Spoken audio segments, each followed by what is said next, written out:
Hilliard. I got so much more.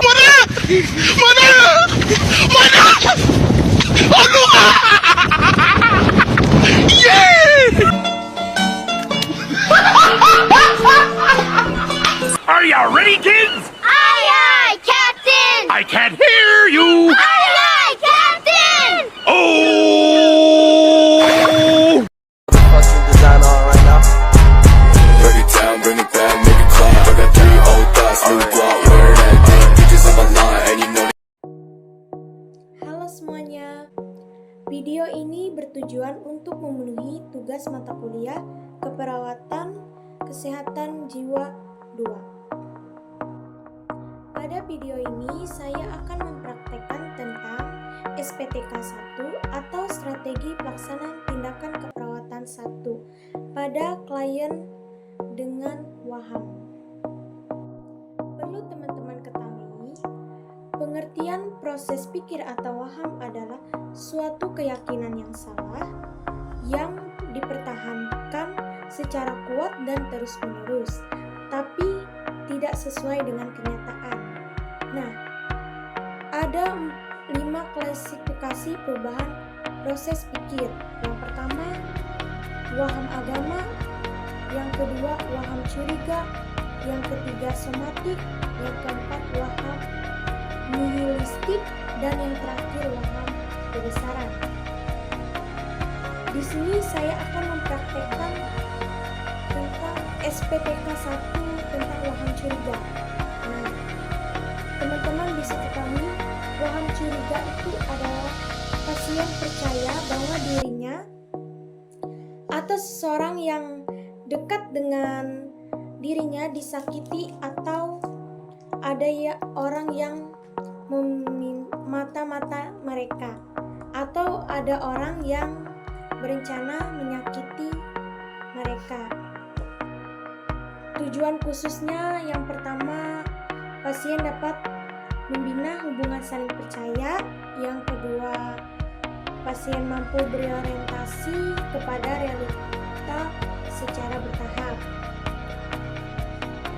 Adapun tindakan keperawatan waham, yang pertama, bina hubungan saling percaya dengan prinsip komunikasi terapif. Kemudian yang kedua, identifikasi kebutuhan klien. Ketiga, berbicara pada konteks realita atau tidak mendukung atau membantah waham klien. Yang keempat, latih klien untuk memenuhi kebutuhannya. Kemudian yang kelima, masukkan dalam jadwal harian klien. Dan kegiatan tindakan ada 3. Yang pertama, fase orientasi, kemudian fase kerja, dan yang terakhir fase terminasi. Di sini saya akan mulai melakukan fase orientasi. Selamat pagi, Mbak. Pagi. Perkenalkan, saya perawat yang bertugas pada hari ini mulai pukul 7 pagi sampai 2 siang.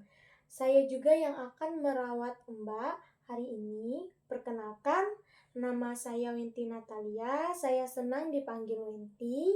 Kalau boleh tahu, nama Mbak siapa? Nama saya Pipiliani. Mbak senang dipanggil siapa? Biasanya dipanggil Pipi.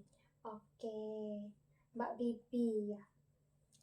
Bagaimana perasaan Mbak Pipi hari ini? Kurang baik.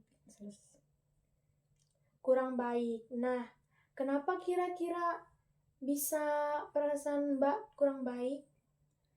Akhir-akhir ini saya merasa sering diteror, sering dilihat orang-orang. Jadi saya merasa kurang baik. Nah, berarti Mbak Pipi ini ada sesuatu kekhawatiran ya? Iya. Oke, kemudian bagaimana tidurnya tadi malam? Bisa tidur nyenyak, Mbak? Gelisah karena masih kepikiran. Gelisah ya, berarti kurang tidur ya, Mbak? Iya. Tadi malam Mbak tidur jam berapa? Jam 10. Itu Mbaknya bangun jam berapa? Jam 2. Oh, berarti jam 2 subuh ya, Mbak? Iya, Sus. Berarti Mbak tidur hanya 4 jam. Iya. Itu karena rasa kekhawatiran Mbaknya ya, berarti. Iya, Sus, tidak tenang. Oke, berarti apa yang Mbak Pipi rasakan tadi, yang Mbak Pipi ceritakan tadi, berarti kita bisa mengobrol lebih jauh mengenai apa yang Mbak Pipi khawatirkan mengenai orang-orang di sekitar Mbak. Bagaimana Mbak? Apakah Mbak setuju? Iya, setuju. Berarti kita boleh mengobrol ya. Kemudian untuk tempatnya mau di ruangan ini atau tempat lain, Mbak? Di ruangan ini aja. Baik. Untuk waktunya berapa lama Mbak mau mengobrol dengan saya? Terserah susternya aja. Bagaimana kalau 5-6 menit? Iya, Sus, boleh. Oke, berarti kita mulai ya. Iya. Jadi Mbak Pipi, sebelum kita mulai berbincang-bincang, saya mau tanya Mbak Pipi, sekarang kita berada di mana? Di ruangan. Di ruangan. Kemudian Mbak Pipi tahu nggak hari ini hari apa? Hari Kamis. Oke, bagus. Baik Mbak Pipi, kita akan mulai berbincang-bincang. Mbak Pipi silahkan bercerita dengan tenang, dengan nyaman.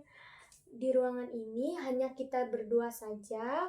Kalau ada yang ingin Mbak Pipi ceritakan, tidak apa-apa, saya tidak akan menceritakan kepada orang lain. Apa Mbak Pipi mau bercerita dengan saya? Silahkan Mbak. Jadi awalnya pas saya dan teman saya berada di kampus dan di saat jam pulang, saya menunggu teman saya di tangga. Dan pada saat itu saya dan teman saya sedang bercanda sehingga saya tidak sengaja mendorong teman saya sehingga terjatuh dan teman saya dibawa ke rumah sakit. Dan sejak kejadian itu saya merasa banyak yang mengintai saya dan saya juga merasa bersalah dan juga saya merasa orang yang paling jahat di dunia ini. Itu Sus. Ada lagi yang perlu Mbak ceritakan? Itu aja Sus. Oh, itu aja. Mbak Pipi bisa menceritakan atau membuktikan enggak bahwa setelah kejadian tersebut yang sampai teman Mbak dirujuk ke rumah sakit itu, apa bisa diceritakan ada teman Mbak yang seperti yang Mbak pikirkan tadi, yang mengatakan secara langsung bahwa mereka menyalahkan Mbak atau kejadian tersebut ada atau tidak? Tidak ada. Terus Mbak bisa buktikan enggak kepada saya siapa orang yang ingin menyakiti Mbak atau mengintai Mbak selama ini? Enggak ada juga Sus.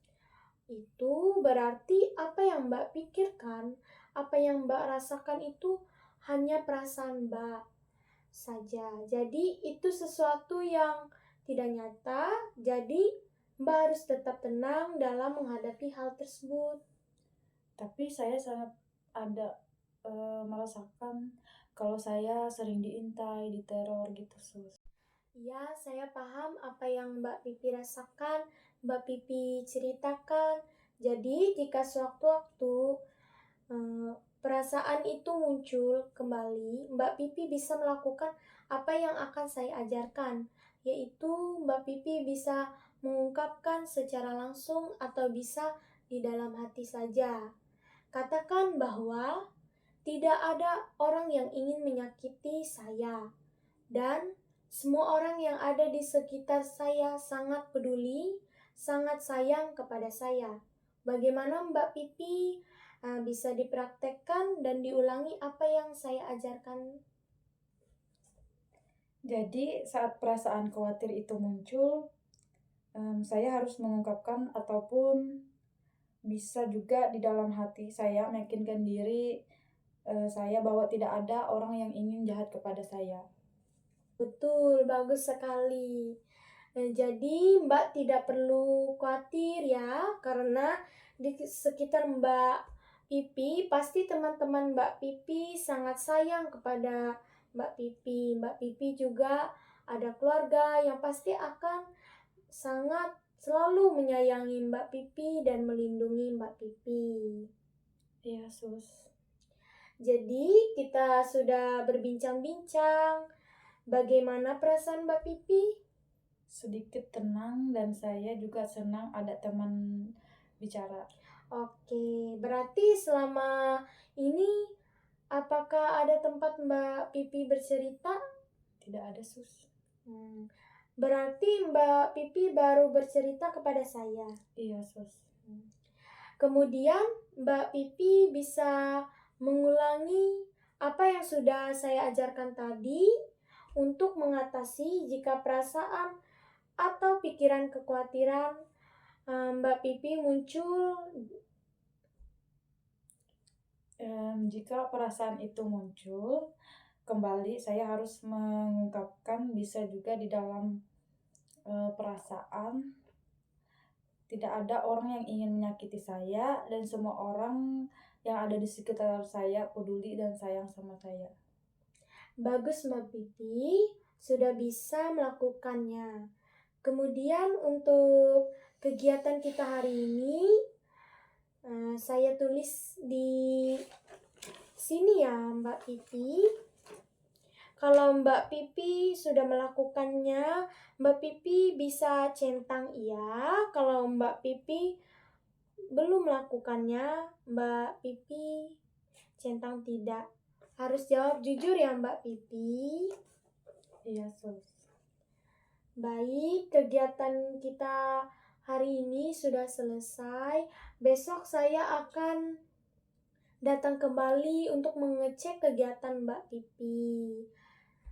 Bagaimana Mbak Pipi, setuju? Iya, saya setuju, Sus. Besok tempatnya di sini atau di tempat lain? Di sini aja, Sus. Untuk kita mengobrolnya berapa lama? Terserah suster aja. Berarti seperti tadi bisa Mbak? Bisa, Sus. Baik. Terima kasih atas kerjasamanya Mbak Pipi. Semoga Mbak Pipi bisa cepat sembuh, bisa beraktivitas, bisa kuliah seperti dahulu. Baik, Sus. Terima kasih. Sekian dari video saya tadi. Semoga video ini bermanfaat untuk teman-teman. Terima kasih.